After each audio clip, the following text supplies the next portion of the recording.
What's up, Blueprint family? How y'all doing tonight?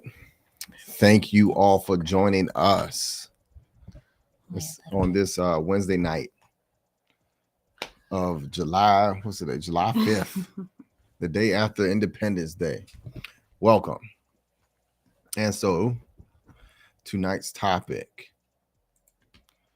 do your relationship fail because you're selfish? So that's a very I think that's a very honest question that people need to answer on their level of selfishness. And we're going to talk about this tonight. And a little bit more people. do we have a topic? Do we have a letter tonight? No, it's not a question. This is just a great topic that I personally think, just considering the dating scene that's going on. So as more people join on up in here, we can really have this conversation and I finished getting settled. I'm coming. But because it's super important though. Like I always think, because a relationship mainly is about being of service to one another. Right. And you can't possibly do that if you are selfish. Right, yeah. And you may hear this throughout the interwebs. Yeah. I talk about selfish women, modern this, modern men, this, that, and selfishness, and how this affects relationships. So that's what we're trying to talk about tonight. Yeah. We're trying to dig down into it and give you all some insight on how selfishness damages a relationship, and how we all need to be conscious and aware of that. Yeah. Because to be honest with you, a lot of people are selfish, and they, starting out in relationships. I know I was, to be transparent. I had to learn to be less selfish. And as time goes on, as you're raising a family, you have no choice but to be selfless with your time. I was used to, like my wife had mentioned yesterday, one of my hobbies is playing video games. Yeah. And as you're growing a family, you have less and less time for hobbies, for yourself, for anything that you like to do. So with with that being said, being in a family, growing a family, really taught me to be selfless. Excuse me. And being with a good woman will make you a great man. And she herself will let you know if you're being selfish or not. And a good man will listen to that. And vice versa, I think too, having a good man and actually seeing that was the one thing I did love about you, though, in general, is that you were very generous. Well, thank you. Yeah. In general, that's a wonderful trait for a man, ladies, is like that generosity in not just with money, but time, that attention, compliments, all types of things. Just, we're going to dig all into this, but I'm glad everybody is tuning in. Of course, this is a live show, so let us know something in the comments. Talk to us. We're getting better with this as we go along. We've only been at this for a little bit, so we're getting better at learning how to interact with the audience and with you guys, because that's really what this is about, that real live interaction, so that you guys can learn from us, connect with us, and really grow with us in a way, because we're learning as we go along too, Right. And we do this for you all. We do this for the community. We do this for the public, to get some, have you all to let us know what issues you all are dealing with. So, every night we say this, at any moment in time during our live show, you're more than welcome to present a question to us, comments, or what have you. We really appreciate the support. And then also too, we're here to support you as well, to give you some advice on what we have to offer as well. So and our experience, really. Right. And I thought it was cool. Last night we actually had our first video on Instagram. Live call. Yeah, we had our live call. It was a young man in which we were able to bestow wisdom upon. You see that, that made me feel good as a man, to be able to provide insight and to give words of wisdom to the youth. And he was trying to figure out, how did me and my wife get to where we were in a happy marriage, and then also too, what was some advice that we gave him. So you might want to tune in and watch that video as well to see. The live call was all the way at the end of that video, which was perfect. That whole, we did not stage that at all. That was, when you're in the work of God, what I've learned is that, and you're being righteous and you're working in his favor, he will do things and unlock situations for you in which you've never seen before. And that is something that I've learned through the patience of doing this show every other night, during the week, that there are great things that are happening. And I witness it and I see it unfold. While we're doing this show. So, we can't do this, like I said, we can't do this without our viewers. We really appreciate you all. And with that being said, we know that a majority of our viewers are on Instagram. So if you all can please also like our YouTube page as well and share our videos up there and subscribe and let other people know that we are also there on YouTube. Trying to spread that message. Right. And our YouTube experience is different. We have HD sound and HD video quality. So we have both of those, but we're understanding that a lot of the Instagram viewers, you all just love the Instagram experience, which is cool. I like that too. But periodically we do post footage, sometimes video footage, or either letters up there from viewers who are asking us questions. So you will be able to physically see that on YouTube instead of Instagram, because we haven't, Instagram doesn't allow us to do all of that. So so that's just just wanted to give you some of that insight. I'm curious too, because we have gotten so many Instagram viewers. Where are you guys from? Are you guys in like what state? Just shout out your area. Let us know where you're from and like how you, I don't know, like anything, how you liking what we're doing. If you have any suggestions or anything like that, we're totally open. And also topics too. If you have burning topics that you all want us to ask and talk about, we've done a few for some of our viewers in the past. And they were happy with the information and insight that we've gave them, because understanding that, life is a journey. And, we're trying to provide you basically a cheat code to whatever you are going through, and give you some advice that you probably have never heard of before that will work for you. So, or at least plant a seed. Right. Ultimately, that's what I always think about. Just planting that seed, at least. And maybe you hear something we say or the experience of somebody else or something, Right. Yep, most definitely. Ready to dig on in? Because of course you guys are ready for this topic, right? Because it's the big one. Selfishness. The modern dating scene has become quite selfish based on our observation. Now, granted, the fact we're out of it, but just from seeing and having these interactions with people writing in, talking with people, just really having that open dialogue helps us to kind of get some perspective of what you guys are going through, and then really where things are kind of going wrong at. And in particular, I just think the dating scene has become so selfish. Things like ghosting.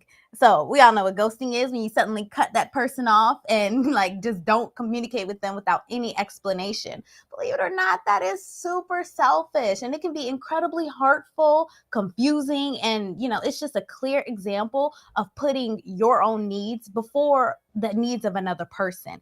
And that is by definition quite selfish. And in fact, it's not going to be beneficial if you learn this and just keep doing it as a habit, because then you're going to take that into what you would hope to be a good relationship.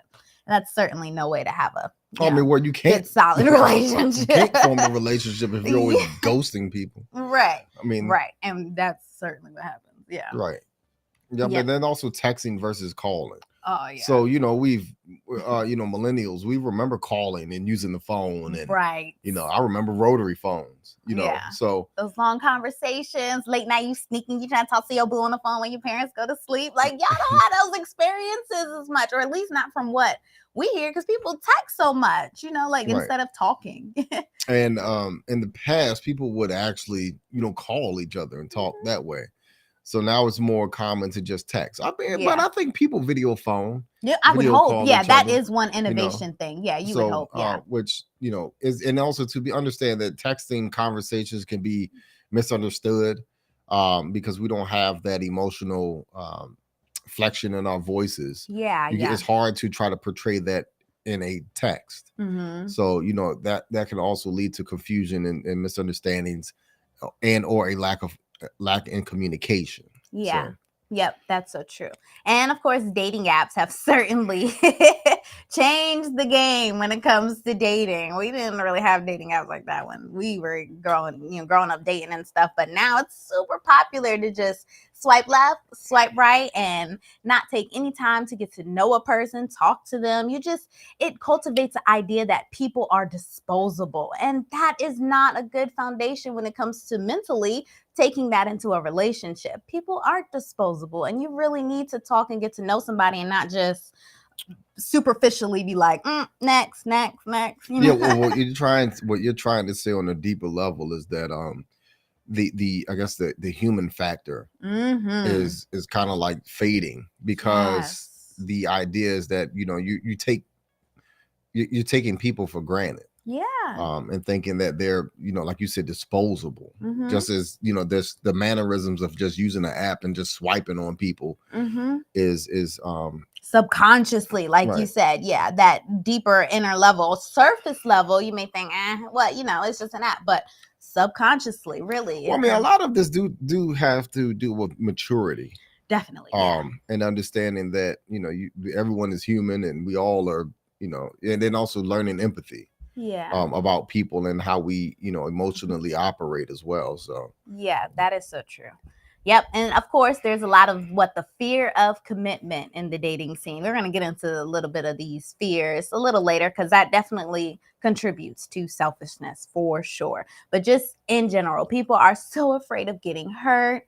Our culture, we say it all the time, our culture is like rooted in trauma. And this is, of course, one of the reasons why we do this, to try to help assist with that and help provide some type of healing for our culture in terms of getting more relationships. But this just being so scared of commitment makes people avoid getting into, just putting themselves out there and getting into a serious relationship. It's the avoiding relationships altogether, or you're just straight up having sex, dating, and moving on. So those casual relationships. So that it's just making it super hard to really have a deep connection and a real connection with someone nowadays. So we feel for you all. That's why we do what we do. It's not even like, man, it's sad, because when I think of like finding someone and really connecting with someone, that is, to me, human. Like every human wants to have that deep loving connection with someone, so it's just super unfortunate that a lot of the things that are going on is making it hard for people to even do so. So yeah, of course, you want to head into some of the other fears, or you want to head into what you want to do? Whatever's next. So the fears. Yeah, we're kind of talking about all those fears. We get into them a lot.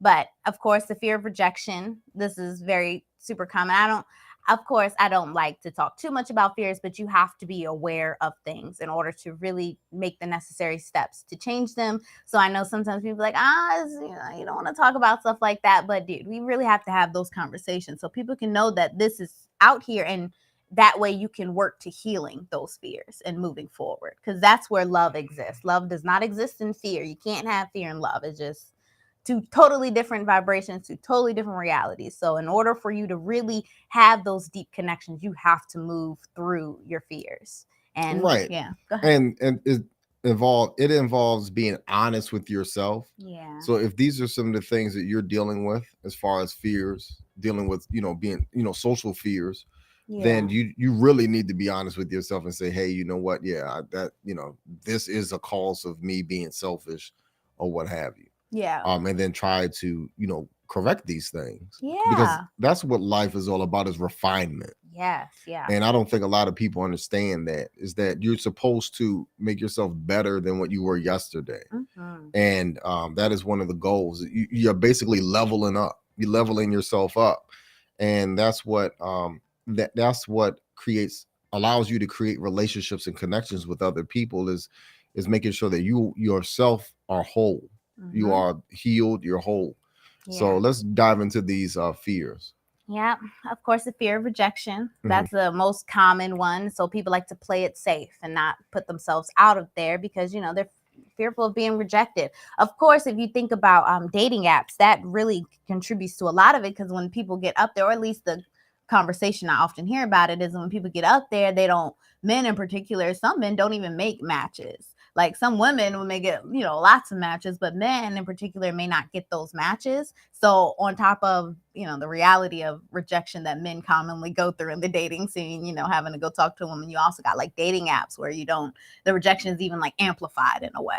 So just that fear in general can, really make people afraid to get hurt or disappointed. And so you just avoid just putting yourself out there, or because, love is about taking that risk. It really is. But the idea is to protect yourself when you take this risk. So I totally get that, and, trauma and stuff, but, fear of rejection, that's a big one.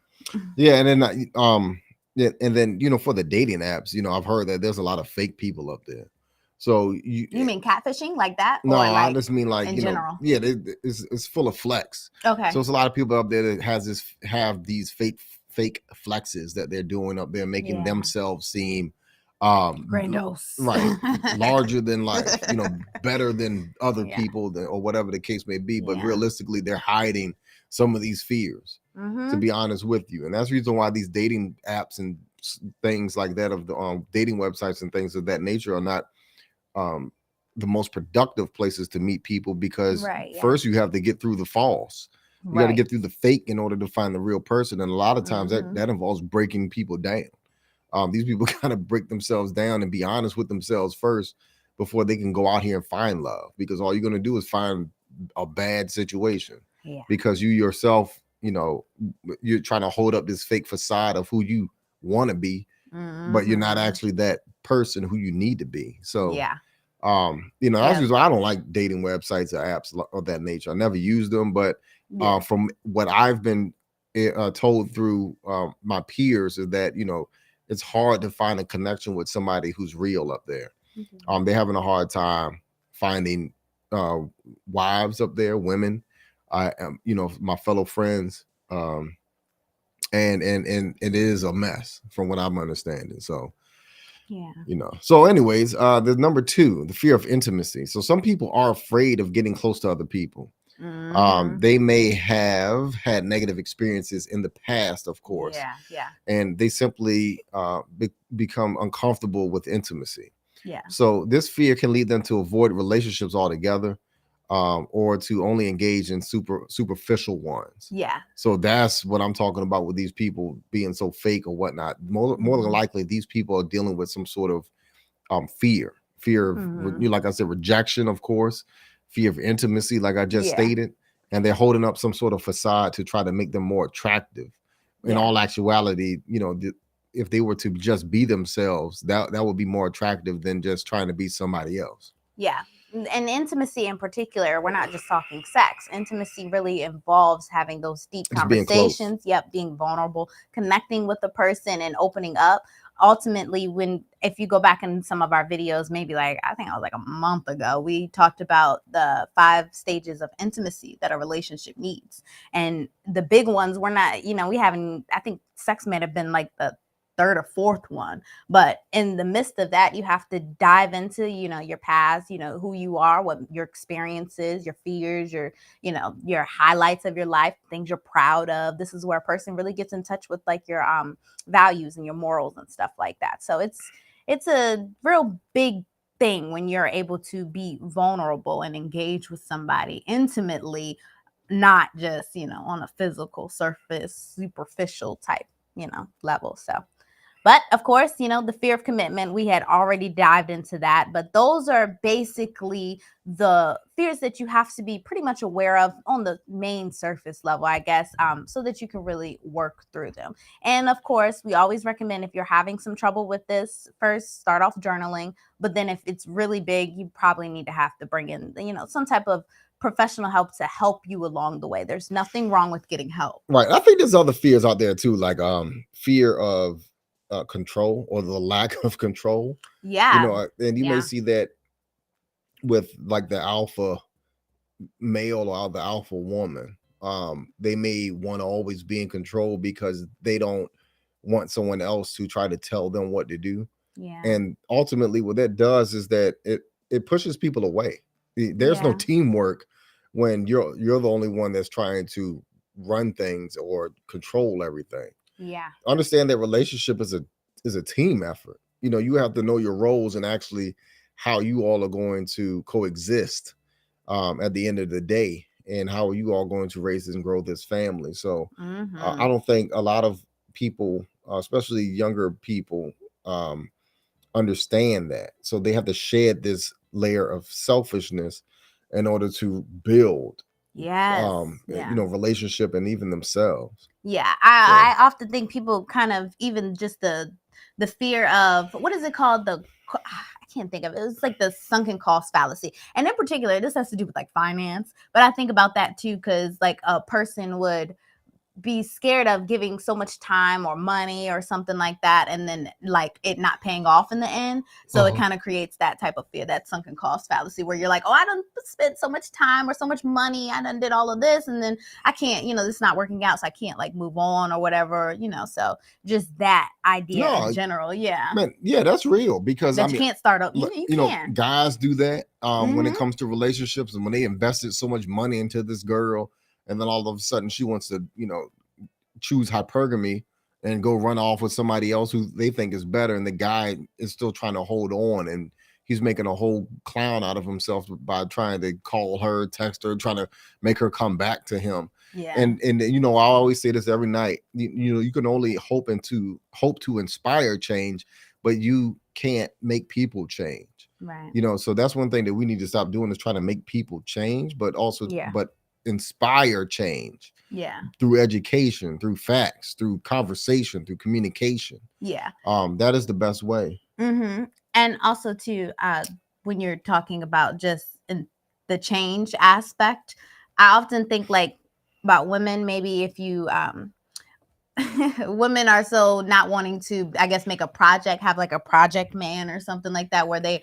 are investing in them. But that I always think about like how much God really does watch out for women when you do step up as a wife and show who you are as a wife, and really being able to be a helpmate to a man. So sometimes women can get, fearful or discouraged of, oh, if I put so much time or money or effort into this man and he leaves me or whatever the case may be, then, oh, what was that situation? What was me, or whatever the case may be. But in general, that's the risk that it comes with love. But I honestly believe that is also to the karmatic experience that you will get back in return. There has been so many situations where I have had conversations with women, or they have invested in a man and done all this for a man, or the situation doesn't quite work out. But as soon as it don't work out, like God swoops in and get them somebody so much better, and it just pays off, So it's often to remember, like, don't let these fears hinder you or stop you from doing what you genuinely would want to do,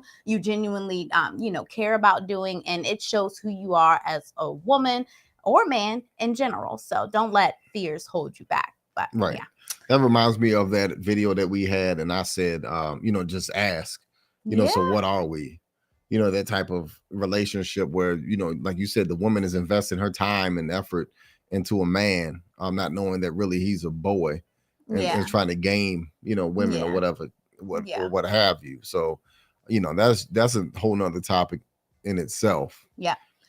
But that is selfishness, though. It is. It is selfishness. Now, quick disclaimer, since we're getting into this whole selfishness thing, we're going to dive a little deeper and work on like how you can work through this, recognizing it within a relationship and stuff. But we do want to say that selfishness is not always a bad thing, especially when it comes to self-care and taking care of yourself, because you do have to make sure that you are cared for. My whole first week of wifeconomics.com, the wife's course, the 7 weeks, the whole first week, we go dive deep into what we call the self-cared for wife. Because why that's so important is because you can't pour from an empty cup. You have to make sure that you know how, your boundaries, how much you can give before you need to go back and, recoup yourself up. And that's sometimes hard to be able to identify, like those boundaries. What can I give? When do I need to draw back so I'm not taking things out on my spouse or becoming resentful? Those are all important things that you have to learn so that you're able to give and be in a place of selflessness, but not get taken advantage of. So we did want to throw in that disclaimer. And we're also going to talk about, how in particular, you can take care of your physical self and help turn that, if you do have any, selfishness, channel that into selflessness and still protect yourself. So we'll get into that a little bit later. But for now, let's dive on into, selfishness in general and how this really will not only keep you single, but just ruin a good relationship. Don't self-sabotage. I think selfishness can be a form of self-sabotage in a way too, underlyingly, because dude, that's not a relationship. Right. So selfishness is the tendency to act in one's own interests without any regard for how their actions could impact others. Yeah. So it's often characterized by a lack of empathy. That's what I was talking about before. Empathy for others, a sense of entitlement, and a focus on personal gain. Yeah. A spoiled brat. That's pretty much what it is. You're not that mature yet if you're being selfish all over the place, trying to one up over everyone. So it can really impact not only the individual but the people around you. So you're not only just all your relationships, you will notice, will be impacted by any type of selfish behavior that you may harbor. Or it's levels to it. We're going to go into some questions very, very soon about how the level of selfishness, I guess, that you have, and in particular, the making sure that it's at a healthy point, because that's, again, kind of the balance we were talking about. Because if not, selfishness, when it's too high on the spectrum, will lead to loneliness, and it will lead to dissatisfaction, and it will lead to you just not being happy or content and blessed with your life.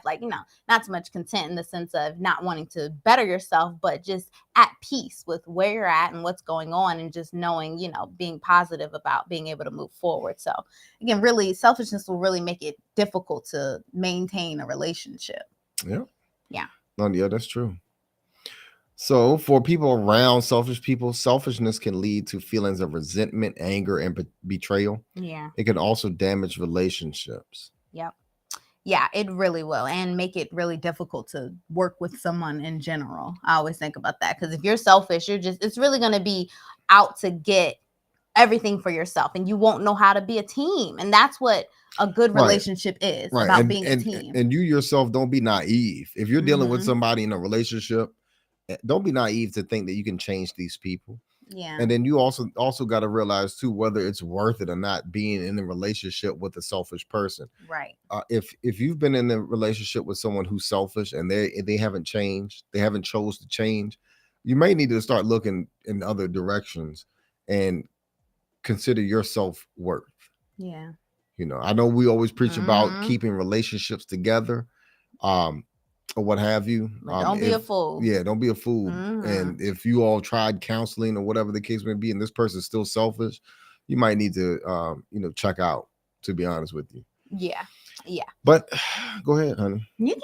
All right. So here's some questions you can ask yourself to determine your selfishness level. Yes. How often do I put my own needs and wants ahead of the needs and wants of others? Yep. So think about the closest people around you. So how often do you put yourself beyond them and your needs and your wants? Yeah. So am I willing to compromise or share? That goes with anything: your food, your time, your money. Especially being in relationship. Yeah. If your spouse, are you willing to compromise or either share with your spouse? Yeah. Understand that you need to be saying, yes to these questions. Well, pretty much, not all of them, but yes, the good ones. If majorities of these traits are good, then yes, you are something what I like to call marriage fit.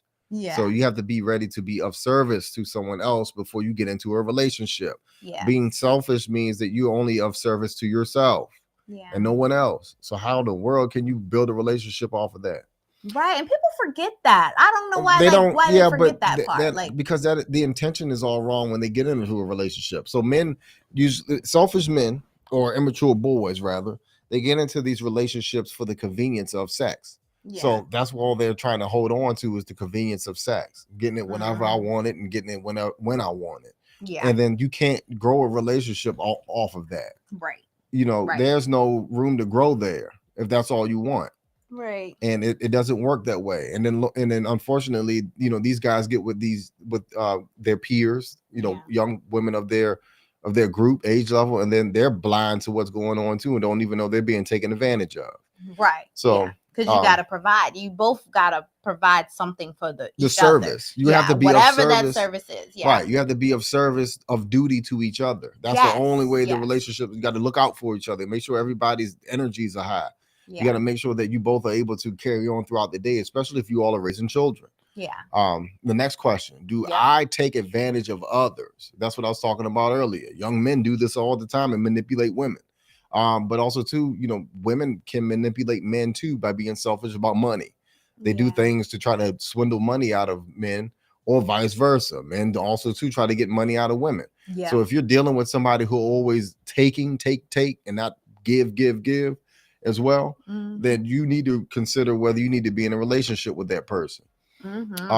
Also, am I considerate of others' feelings? Same thing here. If someone is not giving you that empathy, not giving you that respect that you deserve, you need to really consider about your self-worth and whether it's conducive to you to stay in this relationship. Yeah, I think that's a big one when it comes to a relationship in particular, because you have to always think, how would this impact my spouse? And a lot of times that thought in general will deter you from doing things that you may hurt your spouse in, because you think, hey, I'm not, for example, cheating, morals, values, that really plays a part, because the man or the woman should ask themselves, like, hey, is what I'm about to do going to hurt my spouse? And is it worth it? That will really, for the majority of married people who stay together and don't, have sleep around and cheat, that's the question that they always ask themselves. Like, I'm not willing to put my needs of whatever, the moment of coming across something that makes you want to do something like that, and instead I am willing to say, hey, this is not the right thing to do. My spouse would be hurt from that, and I'm going to be considerate of that and just not do that. Like, it's just, that's super important. And it seems so, I guess, so small in the sense of course you would think that, but believe it or not, when it comes to actually being in play, it can be, I guess, hard for some people for some odd reason. Like, you just got to be considerate of your spouse's feelings. Well, I mean, the reason why it's hard for those people, because they haven't mastered themselves. They haven't mastered their feelings. They have not mastered their emotions, and they haven't separated they haven't separated those emotions from themselves and control those emotions. Yeah. And those feelings of wanting to jump into bed with somebody else. Right. Who's outside of the relationship. Right. And those are still childish qualities. Yeah. That a lot of people in the dating world still have, dealing with trying to find a spouse. Right. I'm all for, of course you shop around and try to find the best person for you. Yeah. Especially if the person you're currently dating is taking advantage of you, not considerate of your feelings, right? And not willing to compromise or share with you, of course. But if you've come across somebody who's considerate, someone who's kind, someone who's looking out for your best interest, someone who shares with you, someone who cares about you, you shouldn't do anything to these people to hurt their feelings. Yeah. I understand. Understand that if some men may have an addiction to sex or whatever the case may be. Yeah. Then if you have an addiction, then you owe it to your spouse to get that fixed. You need to go get some counseling and talk about your problems and your issues. Right. So that you're whole. So that you're made whole to be in the marriage, so that your marriage fit to be all that you can be for your spouse. Yes. That's just it. I mean, it took me, to be in a relationship and a marriage to be the man that I am today. There's a righteous thing that you can do by being a father, a husband, and focusing only on your family, focusing only on your wife, and God favors that, and he gifts. Truly. He provide gifts to righteous men and women who do right by their marriage and do right by their spouses. Yeah. Just one it's of those divine favor because right. you're doing what you're supposed to do, or at least what God would want you to do, like in the alignment of why he wanted the man and the woman to come together. People confuse marriage as just being something from the state, like a piece of paper, a contract or something like that. Nah, before all of that, God created it as an institution to bring the man and the woman together, to build, to have a bigger dominion over the land, over your space, because you're focused, you're able to grow, you're building. Like that's really so important. But people forget that, but we kind of digress. I mean, I don't think they do. I don't think they forget it. What it is that they never had the right intentions in the beginning when they were dating someone. Well, I think why people often say, like, when I meant forget it, like in the sense of that this was God created, not man created. Like people forget that, and I guess it kind of blurs the line when you add in the whole contract aspect like of the marriage. The legalities of it. But really, it's a mature experience that you step into when you decide to get into a marriage with a man and a woman coming together. Like it's a whole different experience. You, like my husband always says, it levels you up in the sense of you change, you become a whole better person for yourself. So yeah. Anyways, back to kind of the topic because we kind of digress a bit. But another question to ask is, am I insensitive to others' needs? That's huge. Do you not really care? Do you do whatever you want to do because you just want to do it, and you don't, that goes even to how you talk to a person, like the conversation, how you address a person, the conversation, the level of respect. Yeah, that is super important, especially when it comes to the man and the woman dynamic. Just that consideration really matters, especially to men. Like when a woman takes the time to think about what she's going to say so that the man can receive it better and not just, fly off the handle and say whatever comes into your mind. Discernment, that's huge. That is a huge quality that is important for the man and the woman to have when in terms of thought and what you say to your spouse in your relationship. Don't be insensitive. Yeah. And then also too, do I feel entitled to special treatment? Yeah. I think that goes without saying. Right. So just like you deserve whatever without becoming who you need to be in order to get that. I often think one of my favorite quotes that I always think about in general when it comes to just, I guess, money in particular, this one, but it's the whole aspect of you don't become a millionaire for money, but you become a millionaire for the things you have to learn, the person you have to become, because that is what really will make you a millionaire. And that is so applicable to all things, really. Any goal that you want to have, you don't do it so much for the goal, but more so the process of who you have to become in order to attain that goal. So that's really important to a relationship and a marriage, because a great marriage don't just happen. It's the character and the quality. Yeah, great marriage does not happen, or a great relationship. What you do happens, and that is what creates that great marriage, that great relationship. Yeah. Yep. Another question is, do I feel guilty or ashamed when I do something for someone else? Mm-hmm. Yeah.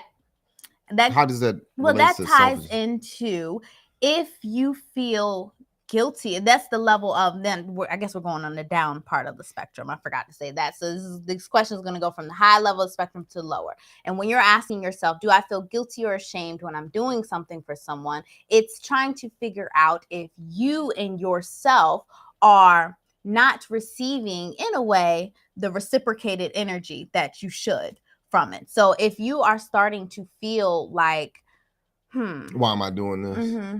And then the other person doesn't do this for me. Mm-hmm.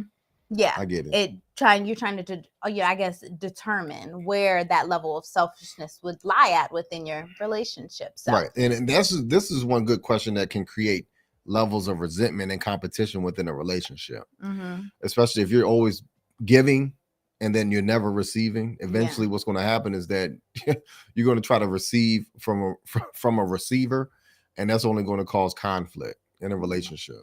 Yeah, and even too, I guess your motivations behind why you're giving. If you are giving just to manipulate or giving to get somebody else to do something, and it's not really genuine, it's not from a space of I do want to do this because I love you, not I want to do this because you won't pay me back, soon. Then selfishness is going to play a part in that too on your part. Right. A lot of young relationships, those people who aren't, young men who are yet providers, we fall into that mental trap of this game. So of selfishness. I get it. I get it. Yeah. Do I feel like, another question is, do I feel like I'm always giving and never getting? That was kind of said that. Yeah. I already said that. Yeah. So we've already beat that one up enough. So another one is, do I feel like I'm always putting others' needs before my own? Now that's different to look at. That's also the other perspective of what's your motivations behind what you're doing, and then also what's coming back too. Right. Yeah.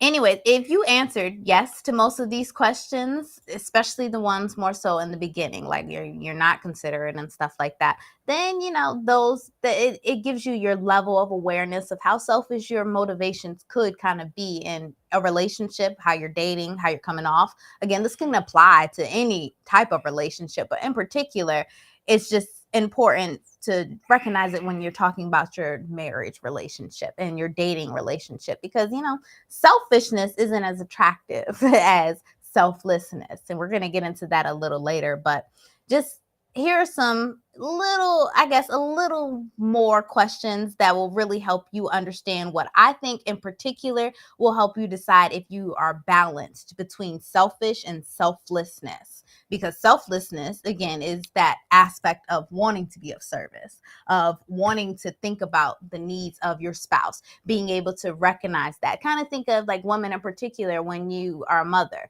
and you can ESP, know what your baby needs, know when your baby's going to wake up, know what is going on. It's that beautiful empathy, that beautiful connection that you have that can also be connected to your relationship that you have with your man, if you allow yourself to tap into that. And that's really what's going to create that selflessness behavior in a way.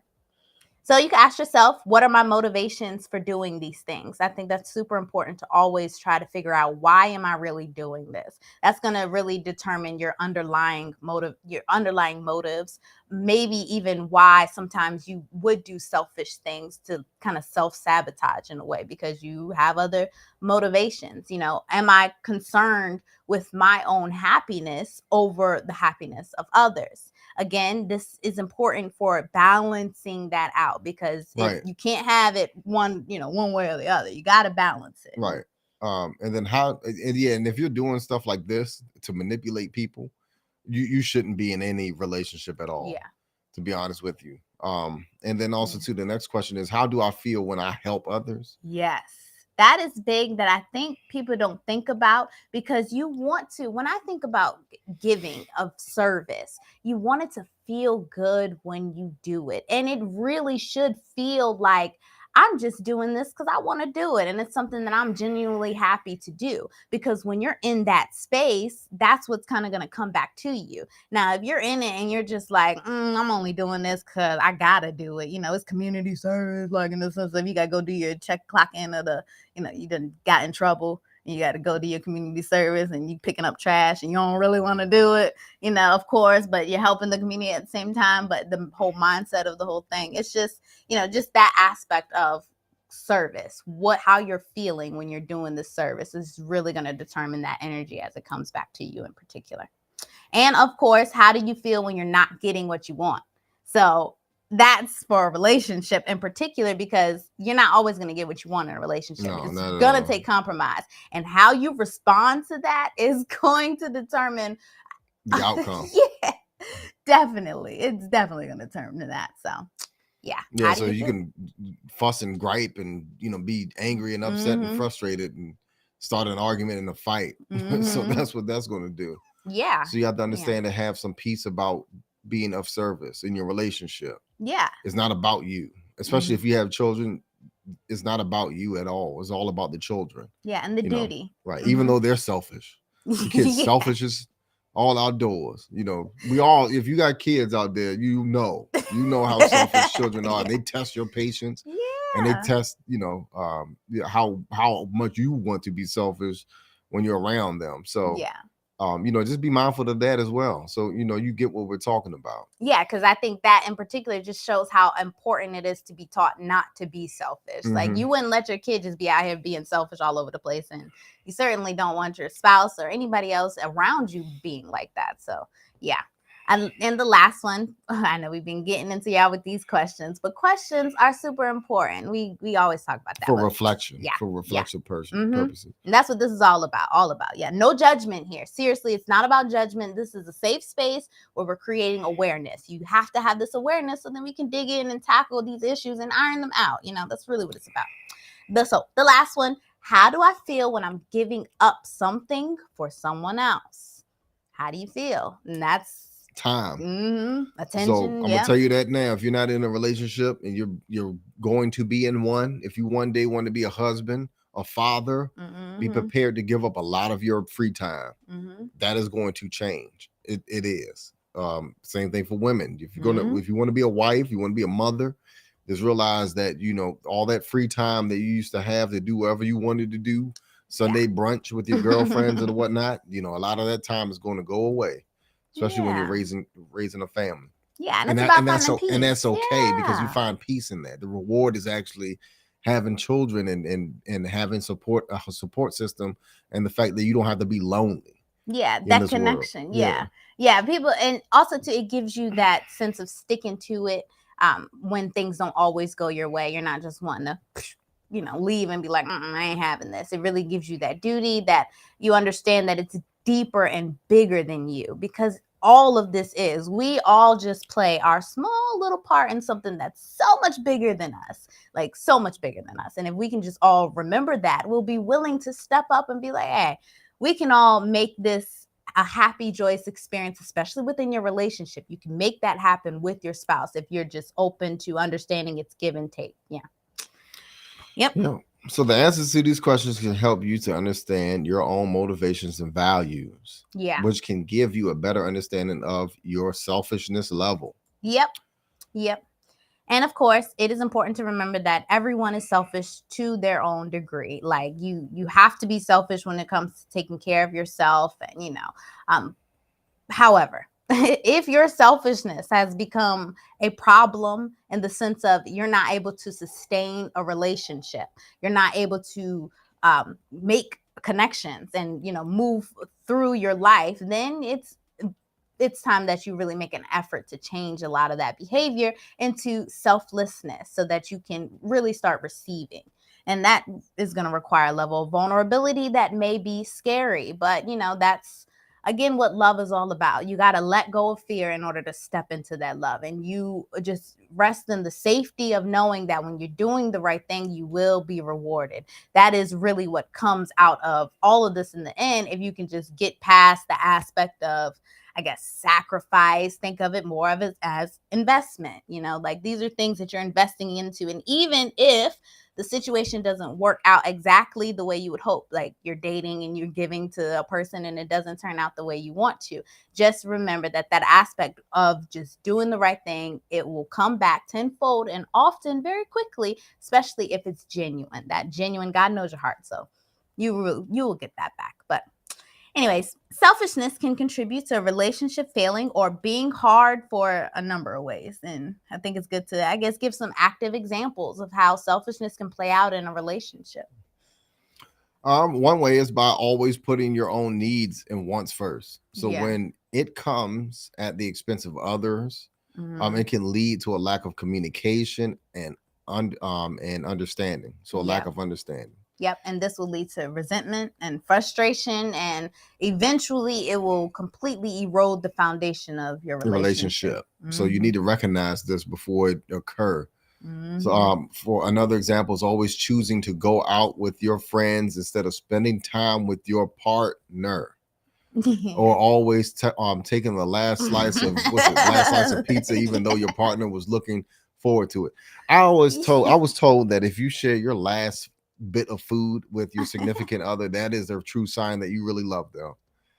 You did that a couple times when we were young. I remember that in college. You'd be like, here, and he like small little like, I guess your small little cues of showing me, like, and I picked up on that, like, because it would be cute. It'd be little things like he'll be like, here, you can have this. And I noticed like, oh, okay, so that really matters. So just going out of your way. And it's even cuter if you both are already willing to be like, here, no, you take that, you know that, all that gushy stuff, but it's cute. And that really builds a good connection and a strong foundation of, hey, I know that we're willing to give to each other and not, selfishly just want to do whatever. Like in the example of going out and stuff like that.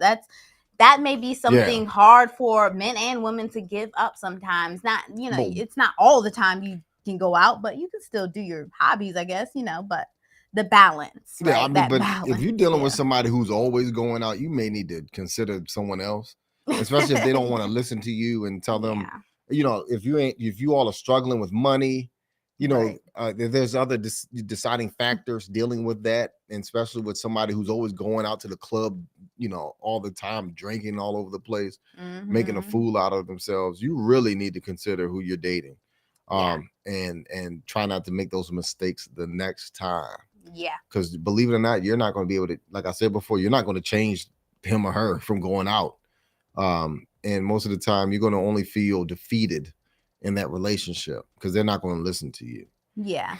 And you should naturally want to spend that time. Like, you ain't got to spend all your time with your spouse, but you should want to spend some time with them. And that leads us right into the next example, which is not being willing to compromise, right? So if you're always refusing to not do things that your partner likes to do, or always expecting your partner to just do what you like to do, that's very selfish, and your partner is going to grow to resent that, and would certainly make it difficult to maintain that healthy dynamic of, let's do what you want to do, I want to do, what we both enjoy doing. Right. Yeah. Offer suggestions or try something new.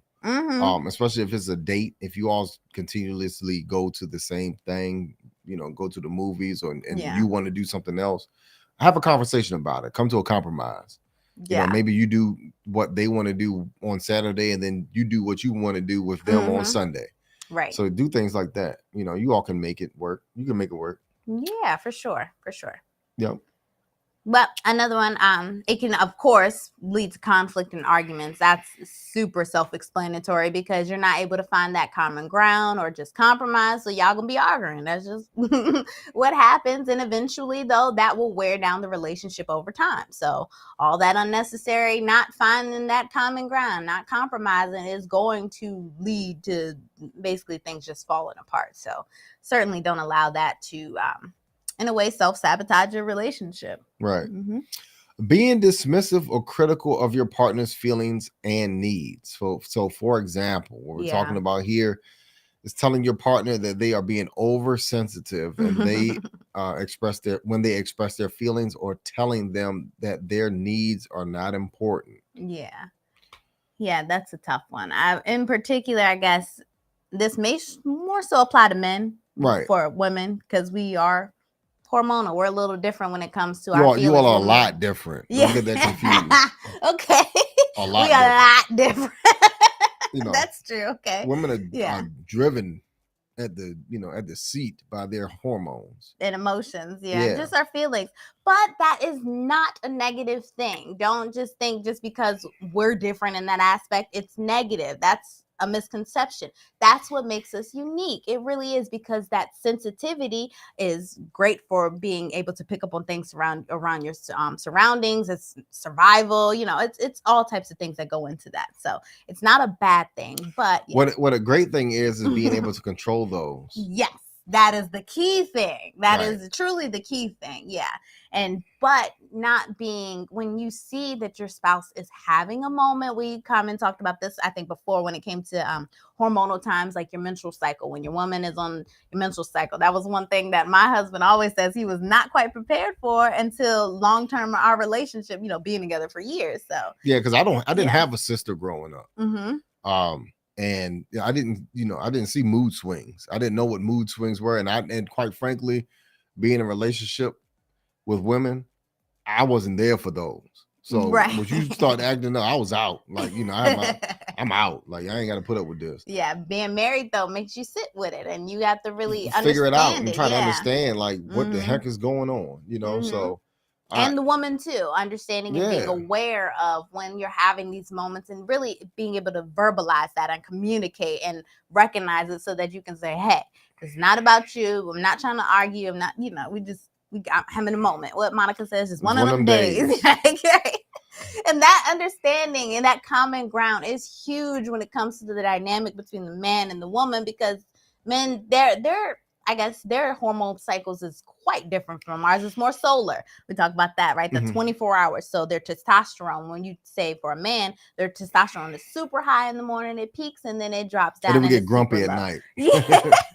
Right. That's the lower time, or not even grumpy, but just those are the time where you're more laid back and chill and able to have these conversations and want to, do stuff like that because you're not so high energy, do, which testosterone feels. But women, on the other hand, we're lunar. So we have our 30-day cycle, and that correlates with our menstrual cycle and stuff like that. So that it's totally different. But when you come to that understanding, those are the key things that are really going to help you be able to get through a lot of what we call your cyclical arguments that you may have, because you'd be like, oh, you too sensitive around this time. I ain't never, right. And we did a video about that too, trying to break those argument cycles. Mm-hmm. We did a video on that as well. Yeah, we got so many videos. So you'll certainly go back into the dial. Maybe we'll bring that back up again too. Yeah. Because it's been a while since we actually talked about hormones. Our whole library too is more so on YouTube than it is on Instagram, if I'm not mistaken. Yeah, because some of our lives got lost in the midst of that, but yeah. But nonetheless, and so the next next point is being controlling or manipulative.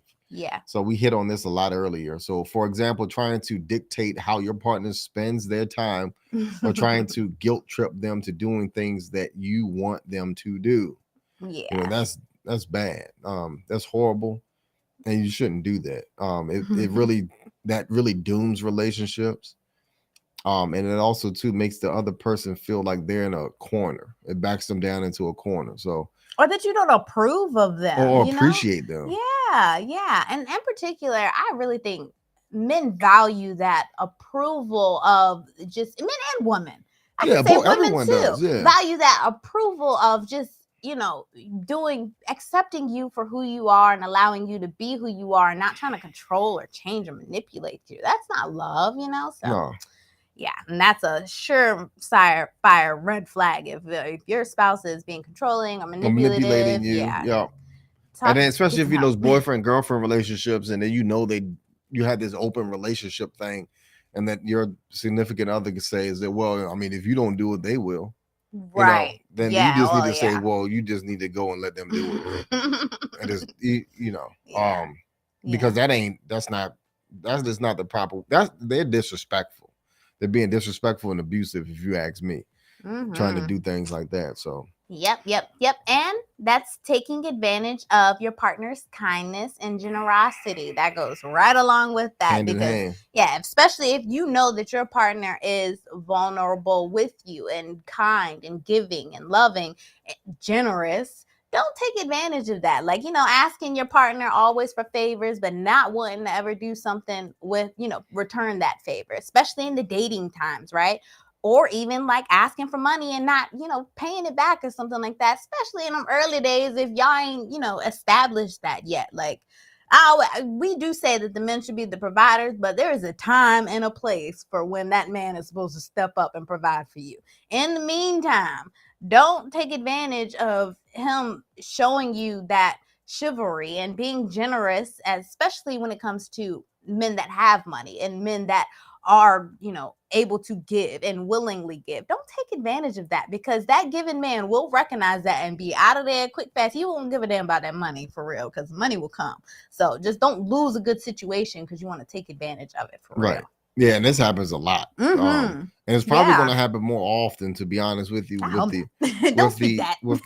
I mean, I'm all jokes aside, because of the economy. And it's hard for people. Yeah, it is. Yeah, wages aren't keeping up with the pace of inflation. It never does. So Yeah. So I'll be on the lookout for not being taken advantage of.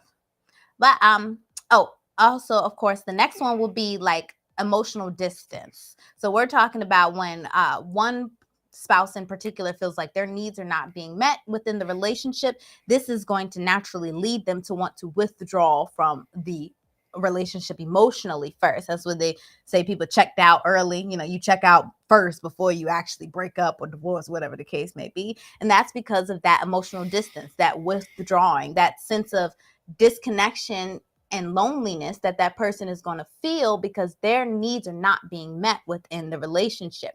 You have to make sure that that's happening in order to sustain a close, intimate relationship, man or woman. You want to check in, and we call that the relationship temperature check. When things are going good, check in and say, hey, how you feeling? How is things going? Are we good? Like, would you want to change something or work on something? Is it something on your mind, on your heart? Right. But be open to criticism.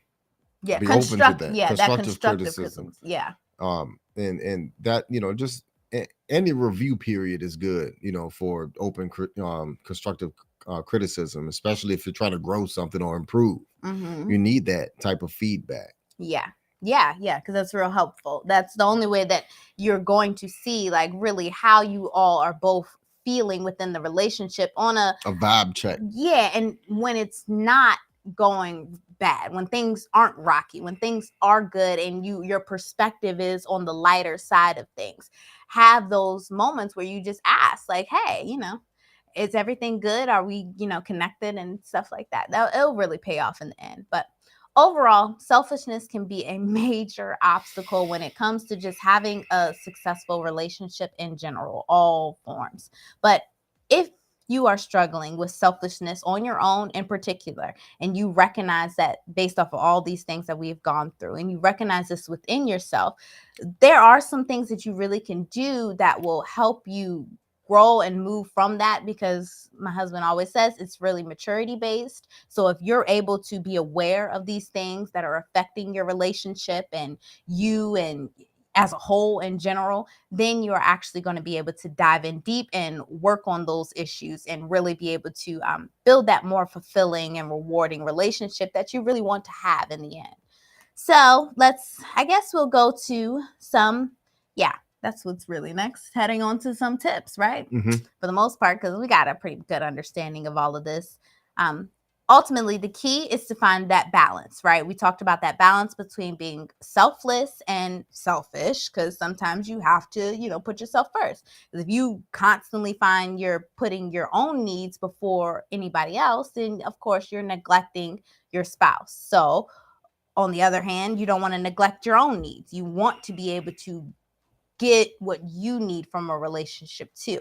And that's why in particular, I think it made me think of last night with the young man that had called in, and I had never really I just thought completely about it, because having that conversation kind of felt like I was talking to an older version of our son or something like that. But just knowing in particular, what do you need as a man, a young man getting to that point when you're all ready to have a relationship? What do you need for your wife to do? And what are you willing to do for your wife as well?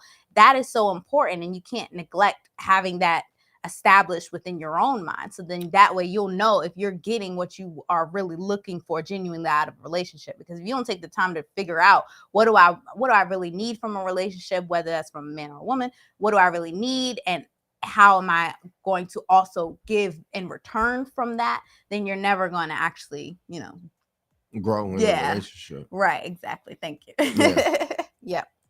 So that's actually the first step, pretty much. That is to be mindful of your needs and wants. So it's important to be aware of your own needs. So be mindful of your needs and wants. And then when you are making decisions, try to consider both of your needs and try to find the compromise that works for both of you. Understand that when you compromise, you both are not going to win. You are going to fall somewhere between winning and losing. You're going to have to be there in the middle, or sometimes it may be a win-win for both of you. To be honest with you, but that's not really compromising. You're both winning and getting your way. But if you have that open conversation, you also need to consider, especially making a major decision. So a major purchase, a car, or whatever that case may be. We just recently purchased a truck, and I considered my wife and what she wanted in the truck other than what I wanted in the vehicle as well. I really wanted a car, but through circumstances and situations, it was best and more of a safe situation for us to get a truck. So with that being said, that's a good example, because that was a true compromise we just had to work through, because I really wanted a truck. I did. That was a true compromise though. But at the same time, we didn't get exactly what we wanted. So it's superficial, but on a deeper scale, I want to think about like dating. So when you're dating and you're trying to come together and merge lives together, right? So you're looking at the overall picture of where you all are at, because ultimately that's what really needs to happen. You come together and you say, hey, this is where we're at. What are our goals? Where do we want to be? And where do you kind of, want to be with your goals, and see who's going to be kind of put on hold for a little bit, then whose turn is going to be up next, kind of in a way. What you mean by that? Like career building. Yeah, maybe even career building. If you talk about that, yep, that's a key example. But maybe even too, like when you have kids, that's sometimes one who's spouse going to stay home, right? And who's going to work. Yeah, or just in general, like all of that. Those are compromises that have to come, and you just have to be mindful of each other when doing that. And just know it doesn't always have to be that way. Sometimes when you think about what you're planning and stuff like that, you're like, oh, you limit it to just that moment in time, but things may change within 3 years, 5 years, or whatever, and the roles may switch, or whatever the case may be, and that is okay. But it's just how you communicate and compromise and make sure that, hey, are you good on this? Are we both at a place where we're both satisfied, where we're at peace, where there's no resentment? And it's even keel when it comes to figuring out the common decision. So that's just the best way that you're ultimately going to really come together with somebody and work things out and have a great relationship. Mm-hmm. Yep. This kind of goes into being willing to put your spouse's needs sometimes before yours. That goes without saying, and that's often a very hard thing for people to want to do. But that is one of the most important things that you come to terms with and find peace with, because sometimes your spouse's needs are going to have to come before yours. And that's just right. Yeah. If their health, situations with health. If they are just low on energy and they're just exhausted and they need help. If they're struggling with I don't some addiction or what have you, they may need your more of your involvement than normal. So that takes a mature effort to recognize that, hey, well, I need to set some things aside. I can't do things that I want to do at the moment, but I just need to get them, make sure that they're well, and get them to a place where we can continue life as normal. Yeah, and that really shows you care about your spouse. That ultimately is what it's about. You're showing how much you care and how you're willing to make those sacrifices when they come along, because it's going to happen, and that's okay. You'll get it back, but don't even just think about that. Just do it because you love your spouse and you really care about them and the duty of what it means to be with that person and having that relationship. Take on that sense of duty, of higher purpose, of coming together with somebody. It's going to really propel you into a whole different vibrational atmosphere of thought, if you can just think about how much in particular this will pay off in the end, if you're just doing it for the good of the whole situation and the whole relationship. Next, communicate openly and honestly with your partner if you are feeling selfish. So say you're already in a relationship right now and you have realized, I've been a little bit selfish about this. This is a great time to then be vulnerable and come out in the open with your spouse about this in particular, so that then you guys are able to work through whatever selfish behaviors may be going on, and not just up and quit, especially if it's not too bad. If you just recognize as a woman, like, hey man, I've been just expecting you to do all these things and I just reap the benefits. Like, I realize that I haven't been putting in the effort of being mindful of how I speak to you, or connecting with you, or doing the things that you enjoy, or whatever the case may be. Just being able to be open and honest with your spouse is really going to help you guys break down some barriers so that you can move forward. And if you don't have a spouse right now, be open and honest and communicate that with yourself. Maybe go back and think, hey, in my past relationships, could I have maybe contributed to the way we broke up or whatever the case may be because of some selfishness on my part? Then how can I make sure not to do this next time? And, try to, I guess, prevent this issue from being an issue in my next relationship by taking on new selfless behaviors that will really help the whole situation. Yeah. So be willing to compromise. Yeah. So no relationship is perfect. Yep. And there will always be a need to compromise. So just understand that. Yeah, definitely. It's overcoming. Overall, we've really gotten into a lot of different things that you can really do within your relationship. But just remember, overcoming selfishness is not always the easiest things to do if you are single and you recognize that you don't have, you're not in a relationship to really be able to work on these issues with somebody. Because oftentimes if you are single, you don't have that active practice in a way with that spouse so that you can talk about things and figure out if this is something that's going on. But, it is possible if you are willing to really put in that effort and sit down and think about the things of ways you can prepare and build yourself up so that you are actually going to show up in a relationship more attractive. Because, selflessness is attractive. It's kind. It shows that you're considerate. It increases your attraction of getting someone who's also like you and willing to come and be of service to you, because you're not going to get somebody who's also trying to take advantage, because that will be the energy that you're emitting. I would recommend volunteering. Yeah. If you're trying to build this character of being selfless, volunteer your time. And if you're a very selfish person, volunteer a lot of your time. Yeah. To get over that hump of being selfish, because like my wife said, selflessness is very attractive.